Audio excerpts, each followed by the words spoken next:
আজ নবান্নে মুখ্যমন্ত্রী শুভেন্দু অধিকারীর সঙ্গে দেখা করলেন অভিনেতা প্রসেনজিৎ চট্টোপাধ্যায়। প্রসেনজিৎ চট্টোপাধ্যায় তিনি কি রাজনীতিতে আসছেন? রাজনীতিতে আসার কোনো সম্ভাবনা? এরম কোনো আলোচনাও হয়নি, বিশ্বাস করুন। আমি কতবার বলবো, আমাকে এই কথাটা আমি কোটিবার বলে ফেলেছি যে আমার কাছে কেউ কথা বলা মানেই তারা কয় যে সবসময় আমাকে রাজনীতির কথা বলেন, তা নয়।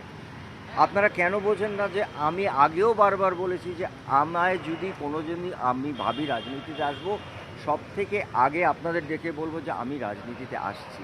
কিন্তু কোনো মানুষের সঙ্গে সম্পর্ক তো রাখতে হবে। আমরা তো এমন একটা কেরিয়ারে আছি, প্রফেশনে আছি, যেখানে আমার একটা সম্পর্ক রাখা, আমার নিজের কিছু ব্যক্তিগত প্রয়োজন আছে যেটা সিস্টেমের মধ্যে পড়ে, এবং আমার মনে হয় সেই চেয়ারটাকে সম্মান দিয়ে আজকে আমার বলছি আজকে আপনি প্রশ্নটা এই কারণে উঠছে কারণ রাজ্যসভা থেকে 3-4 জনের পদত্যাগ, সেই আসনের নির্বাচন, অনেকেই আমার সঙ্গে এই ধরনের কোনো আলোচনা হয়নি। কল্পনার অবসান ঘটালেন প্রসেনজিৎ চট্টোপাধ্যায় নিজেই।